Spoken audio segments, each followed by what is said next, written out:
आप सुन रहे हैं क्राइम तो होना ही था, एक क्राइम पॉडकास्ट जहां हम उन कहानियों को उजागर करते हैं जो समाज के अंधेरे कोने में दबी होती है।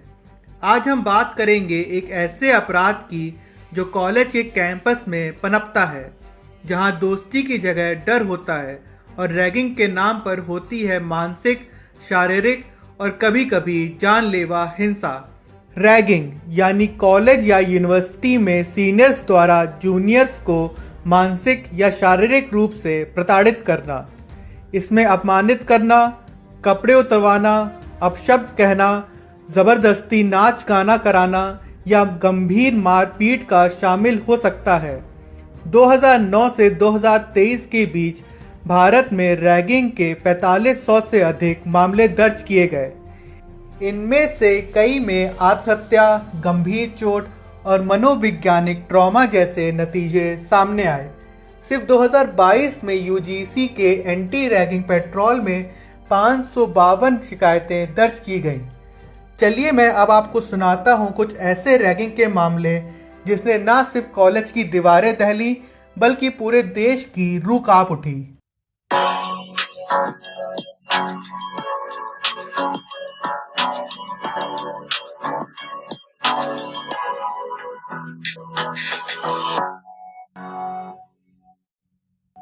आज से करीब 29 साल पहले 6 नवंबर 1996 तमिलनाडु के राजामुत्या मेडिकल कॉलेज में कुछ ऐसा हुआ जिसने पूरे देश को हिला दिया। उस दिन रैगिंग की वजह से एक छात्र मारा गया। नहीं, सिर्फ मारा नहीं गया, उसके 11 टुकड़े कर दिए गए। उसका नाम था पोन नवशरू। पोन नवशरू 19 साल का एक होनहार छात्र था। वह डॉक्टर बनना चाहता था, इंसानियत की सेवा करना चाहता था और सबसे बड़ी बात, वो एक आदर्श छात्र था। पर उसका ना कहना उसे जिंदगी की सबसे दर्दनाक सजा दे गया। एक सीनियर जॉन डेविड उसे रैगिंग के लिए हॉस्टल में बुलाता है और उसे कहता है, कपड़े उतारो। नवरसू कहता है, नहीं। बस यही एक नहीं उसकी जिंदगी की आखिरी आवाज़ बन गई। जॉन डेविड ने उसे बेरहमी से मारा, गला घोटा और फिर उसके शरीर के 11 टुकड़े कर दिए। फिर क्या किया, बैग में डाला और शहर के अलग अलग इलाकों में फेंक दिया। एक डॉक्टर बनने चला छात्र अब लाश के टुकड़ों में तब्दील हो चुका था। इस केस ने भारत में एक लहर सी चला दी। छात्र डर गए थे, माता पिता गुस्से में और सिस्टम चौंक गया था।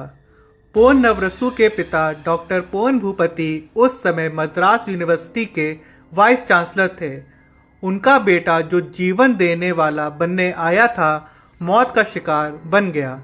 1999 मद्रास हाई कोर्ट ने जॉन डेविड को फांसी की सजा सुनाई। बाद में सुप्रीम कोर्ट ने उसे आजीवन कारावास में बदल दिया। ये केस बना भारत के रैगिंग विरोधी आंदोलन की शुरुआत का प्रतीक। लोग समझ गए, रैगिंग बस मस्ती नहीं, ये जानलेवा भी हो सकता है। जब पोन नवरसू की दर्दनाक मौत हुई तब पूरे देश ने पहली बार महसूस किया कि रैगिंग सिर्फ मस्ती नहीं बल्कि एक खतरनाक अपराध भी हो सकता है। इस घटना ने सिर्फ परिवार को नहीं बल्कि पूरी शिक्षा व्यवस्था को झंझोर कर रख दिया। इस केस के बाद सबसे पहला कदम तमिलनाडु सरकार ने उठाया। साल 1997 में तमिलनाडु ऐसा पहला राज्य बना जिसने रैगिंग को पूरी तरह प्रतिबंध करने वाला कानून पास किया, the Tamil Nadu prohibition of ragging act 1997। इस कानून के तहत रैगिंग करने वाले पर 2 साल की जेल, जुर्माना और कॉलेज से निष्कासन का प्रावधान रखा गया। लेकिन ये लड़ाई यहीं ख़त्म नहीं हुई।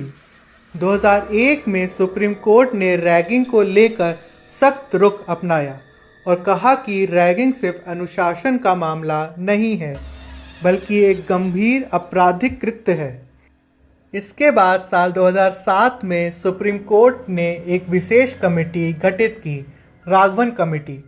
इसकी अध्यक्षता सीबीआई के पूर्व निदेशक आर.के. राघवन को दी गई। इस कमेटी ने कहा कि रैगिंग को रोकना सिर्फ कॉलेज प्रशासन की नहीं बल्कि पूरे समाज की जिम्मेदारी है।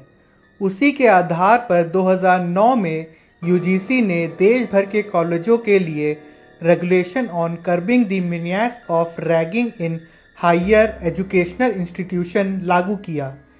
इन नियमों के अनुसार हर कॉलेज में अब एंटी रैगिंग कमेटी होना अनिवार्य है। हर छात्र और अभिभावक को प्रवेश के समय एक शपथ पत्र देना होता है कि वह रैगिंग में भाग नहीं लेंगे।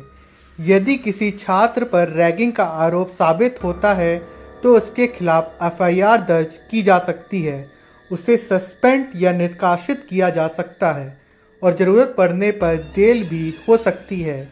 लेकिन इतने सख्त कानून बनने के बाद भी रैगिंग के मामले थमे नहीं। कागजों पर नियम थे, पोस्टर पर चेतावनी थी, मगर हॉस्टल के कमरों में सीनियर के दबाव में और सिस्टम की चुप्पी में रैगिंग जिंदा रही। अब हम चलते हैं अपने दूसरे केस की तरफ। पायल टंडवी महाराष्ट्र के जलगांव जिले की रहने वाली थीं और भारत के उन गिनी चुनी भील आदिवासी महिलाओं में से एक थी जिन्होंने मेडिकल की पढ़ाई करके एमडी तक का सफ़र तय किया। उनके संघर्षों की कहानी बचपन से शुरू होती है, जहां सीमित संसाधनों और सामाजिक दबाव के बावजूद उन्होंने एमबीबीएस की पढ़ाई पूरी की और फिर मुंबई के BYL नायर अस्पताल में गायनेकोलॉजी में पोस्ट ग्रेजुएशन शुरू किया। उनकी ये यात्रा आसान नहीं थी। वह अपने परिवार की उम्मीद थी, खासकर अपनी माँ की, जो हर रोज़ बेटी की आवाज़ में हौसला ढूंढती थी। लेकिन ये हौसला कब टूट गया किसी को पता नहीं चला। 22 मई 2019 को हॉस्पिटल के हॉस्टल में पायल टंडवी मृत पाई गईं। उनका शव उनके कमरे के पंखे से लटका हुआ मिला।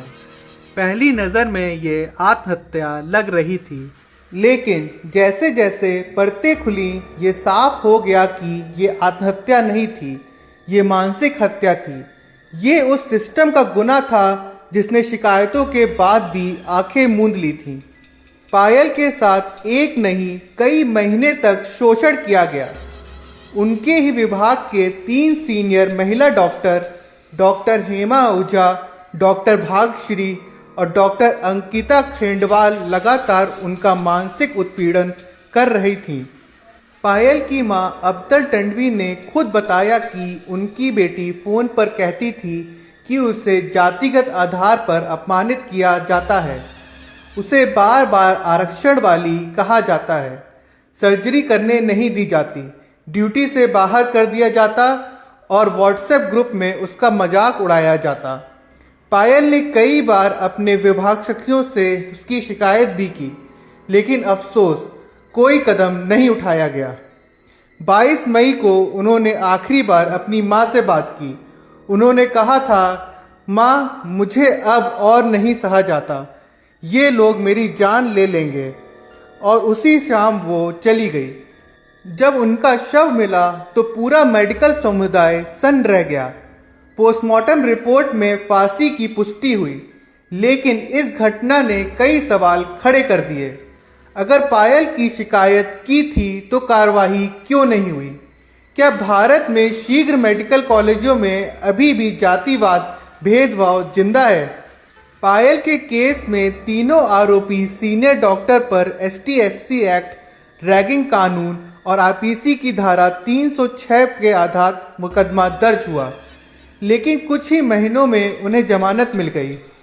इस बीच देश भर में आक्रोश फैल गया। दलित और आदिवासी संगठनों ने पायल के लिए न्याय की मांग की। कई जगहों पर प्रदर्शन हुए और पायल टंडवी एक्ट बनाने की मांग उठी, जिसमें जातिगत रैगिंग को विशेष कानूनी संरक्षण दिए जाए। इस केस में एक बार फिर रैगिंग जैसे मुद्दे को गंभीरता से देखने के लिए मजबूर किया।